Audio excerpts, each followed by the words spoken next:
بسم اللہ الرحمن الرحیم۔ بنو عباس نے جب بنو امیہ کی حکومت کو ختم کیا تو بنو عباس نے حکم دیا کہ اہل بیت کے دشمنوں کے ایک ایک فرد کی قبر کو کھول کر ان کی لاشوں کو سولی پر لٹکایا جائے، اور سب سے پہلے حضرت علی رضی اللہ تعالی عنہ کے قاتل عبد الرحمن ابن ملجم کی قبر کو کھود کر اس کی لاش کو نکالا جائے۔ چنانچہ جب عبد الرحمن ابن ملجم کی قبر کو کھودا گیا تو مصر کے ایک خارجی ابن ملجم نے علی کو شہید کیا۔ ابن ملجم آبائی طور پر حمیر کا رہنے والا تھا، مگر اس کی رشتہ داری مراد سے بھی تھی۔ سلطنت نجد کی شاخ کندہ کے قبیلہ بنی جبالہ کے ساتھ بھی قرابت داری تھی۔ ابن ملجم کوفہ میں نہروان پر علی کی فوج کے ہاتھوں خارجیوں کے سربراہ کے قتل کا علی سے بدلہ لینے کی نیت سے داخل ہوا تھا۔ کوفہ میں اس کی ملاقات قبیلہ تمیم رباب کے 10 لوگوں سے ہوئی، جن میں ایک عورت کتام بھی شامل تھی۔ یہ لوگ علی سے اپنے رشتہ داروں کی موت کا بدلہ لینے کو اکٹھے ہوئے تھے۔ کتام کے والد اور بھائی بھی نہروان میں علی کی فوج کے ہاتھوں قتل ہوئے تھے۔ ابن ملجم نے جو ہی کتام کو دیکھا تو عالم دین السلابی کے مطابق اپنے ہوش گنوا بیٹھا اور کوفہ آمد کا مقصد بھول گیا۔ ابن ملجم نے کتام کو شادی کی دعوت دی تو کتام نے شادی کے بدلے اپنی شرائط رکھی کہ اسے ہزاروں سونے کی اشرفیاں، مغنیاں اور ایک غلام مرد کے علاوہ علی کی موت بطور مہر چاہیے۔ ابن ملجم نے ایک آدمی شبیب کو اپنی مدد کے لیے تیار کیا۔ اس کے ساتھ شبیب بن بجرہ، وردان بن مجالد بھی مل گئے۔ انہوں نے بڑی چالاکی سے کوفہ مسجد کے اس داخلی دروازے پر خفیہ مورچے سنبھال لیے جہاں سے علی مسجد میں داخل ہوتے تھے۔ 19 رمضان کو علی کوفہ کی مسجد میں فجر کی نماز کے لیے داخل ہوئے تو ابن ملجم نے زہریلی تلوار سے علی کے سر پر وار کیا، جس سے علی زخمی ہو گئے۔ شبیب کا وار ضائع گیا اور تلوار دروازے کی لکڑی میں جا لگی۔ کہتے ہیں کہ جب علی کو زخم آیا تو مسجد میں داخل ہوئے یا نماز فجر میں علی نے سورہ انبیاء کی تلاوت کی۔ شبیب وہاں سے بھاگا مگر کندہ کے مقام پر اسے امیر نے گھیر لیا، مگر رش کی بنا پر وہ بھاگ نکلنے میں کامیاب ہو گیا۔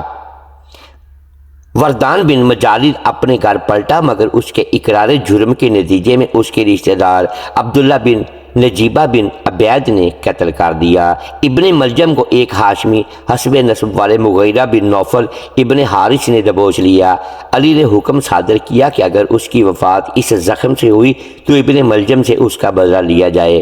2 دن بعد 19 یا 21 رمضان 661 میں 62 یا 63 سال کی عمر میں علی کی وفات ہو گئی۔ حسن بن علی نے اپنے والد علی کی وصیت کے مطابق ابن ملجم کو قصاص کے طور پر قتل کر دیا۔ عبد الرحمن ابن ملجم مرادی حضرت علی رضی اللہ تعالی عنہ کو قتل کرنے والا بدبخت شخص تھا۔ یہ حضرت علی رضی اللہ تعالی عنہ کے جانثار سپاہیوں میں اور شیعان علی میں شمار ہوتا تھا۔ تمام جنگوں میں حضرت علی رضی اللہ تعالی عنہ کی طرف سے بہادری کے جوہر دکھاتا رہا۔ کوفہ کی ایک عورت کتامہ کے عشق میں مبتلا ہوا اور یہ کتامہ وہی تھی جس کے باپ اور بھائیوں کو حضرت علی رضی اللہ تعالی عنہ نے جنگ نہرمان میں خوارج ہونے کی بنا پر گرفتار کیا اور بعد میں ان کو سزائے موت دے دی گئی تھی۔ یہ حضرت علی رضی اللہ تعالی عنہ سے بغض اور دشمنی اپنے دل میں پال رہی تھی۔ اس نے حضرت علی رضی اللہ تعالی عنہ کے قتل کا منصوبہ بنایا اور اس کو عملی جامہ پہنانے کے لیے عبد الرحمن ابن ملجم مرادی کا استعمال کیا۔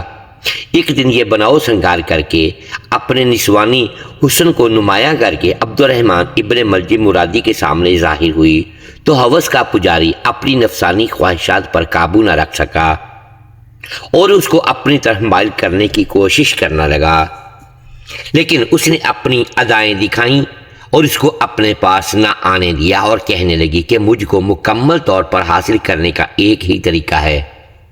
عبد الرحمن ابن ملجم نے کہا کہ بتاؤ کتنی دولت چاہیے؟ عبد الرحمن بن ملجم ایک امیر خاندان کا اکلوتا وارث تھا۔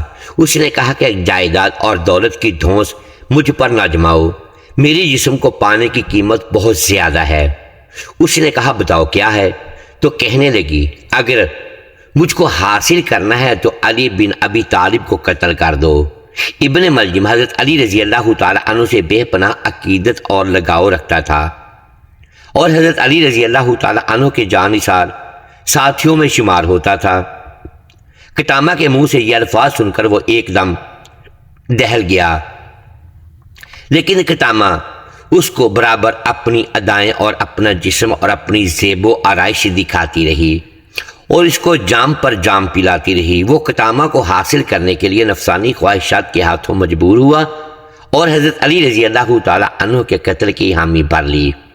انہی دنوں مزید 3 خوارج اس کو ملے جو کہ عمرو بن عاص، معاویہ بن ابی سفیان کے قتل کی منصوبہ بندی کر رہے تھے، اور انہوں نے عبد الرحمن ابن ملجم کو کہا کہ ہم دونوں معاویہ بن ابی سفیان، عمر بن عاص کا کام تمام کریں گے اور تم نے علی کا کام تمام کرنا ہے۔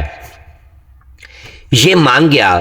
قطامہ نے اس کے لیے خاص طور پر ایک تلوار بنائی اور اس کو ایک خاص قسم کی زہر میں بجھا کر اس کے حوالے کیا۔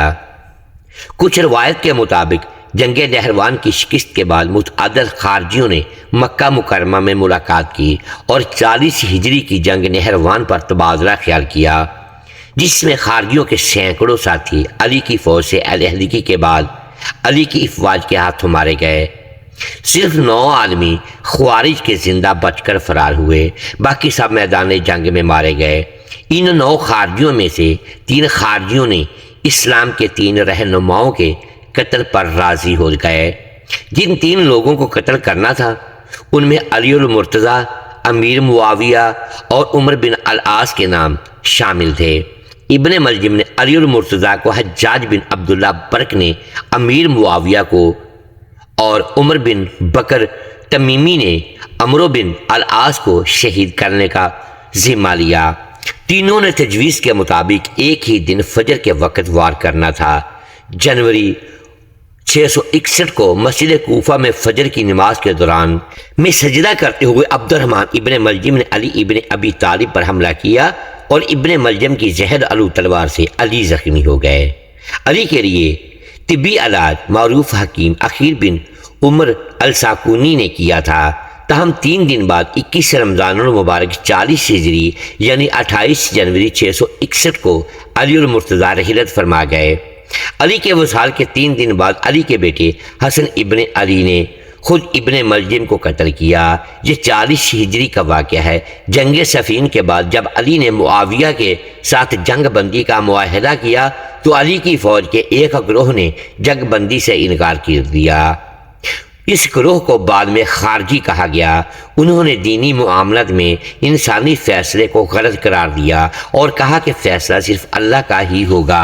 658 میں انہوں نے بیعت کی، خلاف ورزی کی اور بغاوت کرتے ہوئے اعلان کیا کہ جو مسلمان ان کا ساتھ نہ دے گا وہ اسے قتل کر دیں گے۔ علی نے نہروان کی جنگ میں انہیں شکست دی۔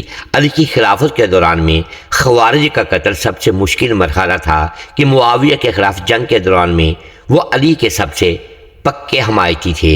ابن ملجم نے 2 اور افراد برق ابن عبداللہ اور عمر بن بکر التمیمی کے ساتھ ملاقات کی اور عمرے کے بعد طویل بحث کی۔